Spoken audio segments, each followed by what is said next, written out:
was that China imports around 43 million barrels of oil per month from just Iran, and that accounts for 90% of Iran's oil exports, but it's only about 13 to 14% of China's crude purchases. So Iran is really reliant on China.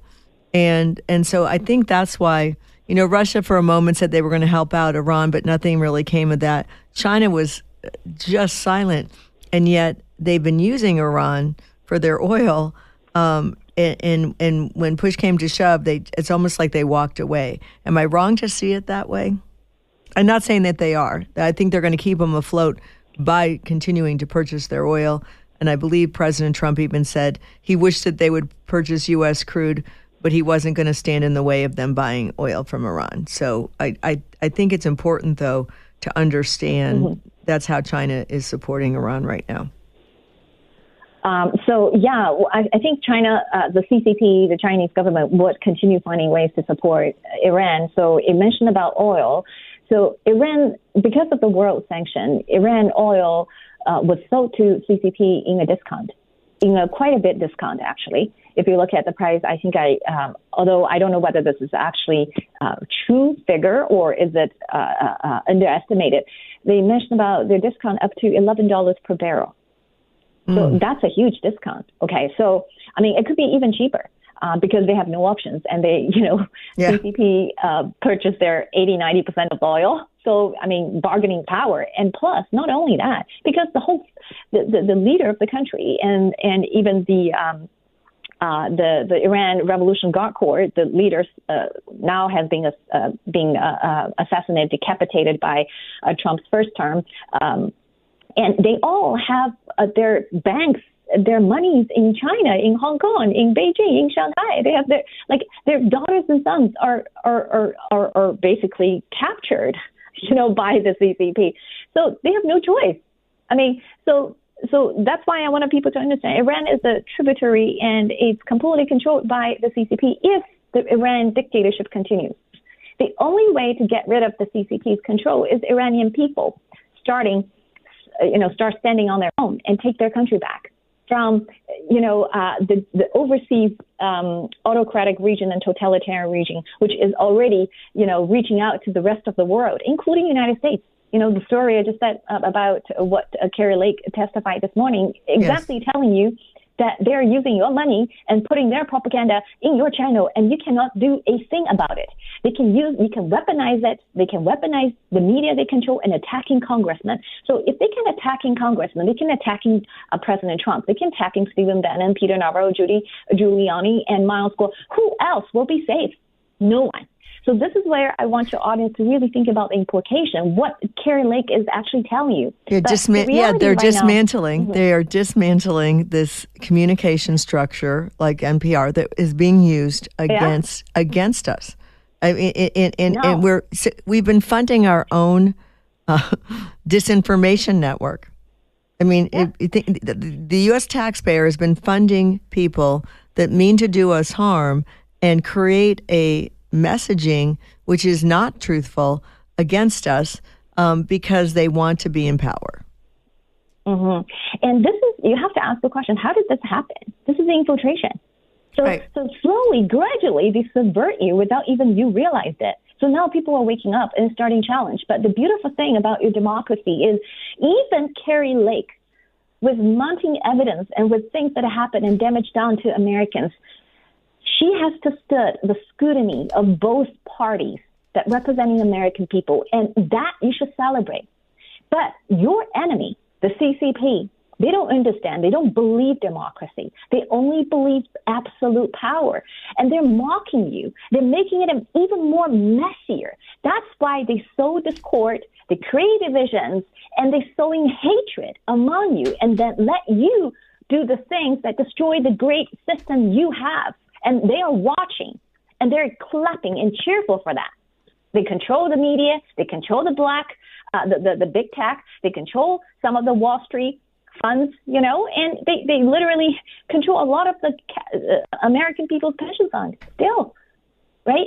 Still a lot of investors are buying the VIE China stock through VIE. And yesterday, Select Committee on CCP posted on X and saying any investors purchasing Chinese VIE, Chinese stocks through the variable interest entities are basically no different than investing in a fancy football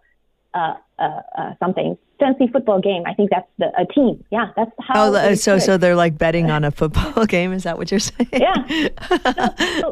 So that's sports betting is a very big thing. It's now been made legal, but I loved how you just described it. That's great. Yes, but what it tells me is it's not a sound investment.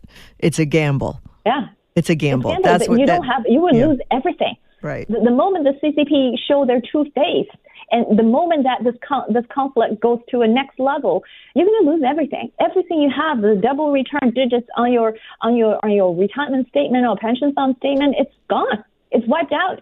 This is what they've been slowly, gradually, and subverting you. And then great patriot people, American people who love the nation, wanted to keep safety, justice, and freedom of fighting. But even though going through this is difficult, that's why truth will set all of us free.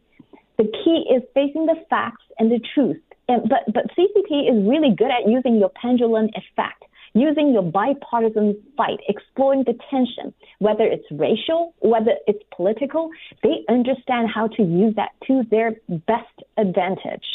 So this is why every show I wanted to remind your audience is really focusing on the truth, on what matters, and be fully aware this is a cognitive warfare you're entering into. And they will take every opportunity to to drive the wedge between your camp.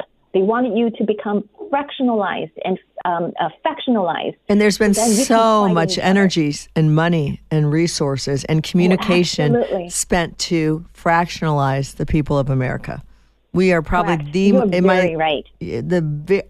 my whole lifetime, this is the most divisive we have been political parties.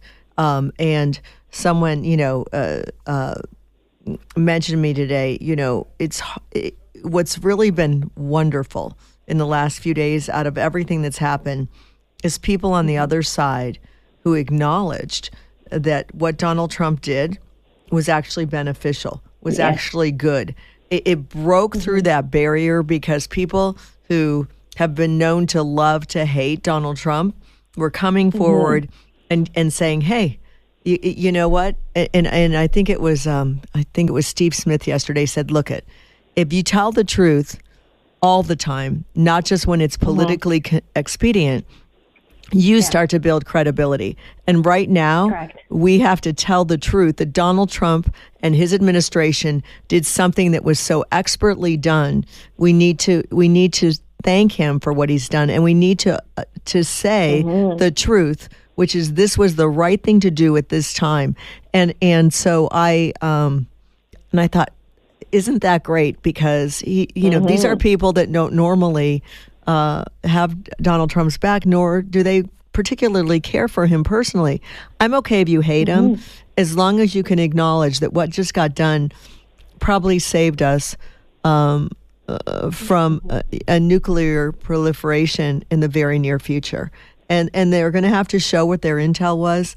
But I think this is going to be vastly different than the weapons of mass destruction. I think you're going to see that the intel that Israel had and that was provided to the U.S. was real, and we needed to stand up, and we needed to do it not only for the United States of America, but for our allies, for Israel, and for those in the region. That's great. Yes. So, and one thing would happen, by people, more and more leaders like that, look beyond the, politics, right, and acknowledge the facts. You know what would happen?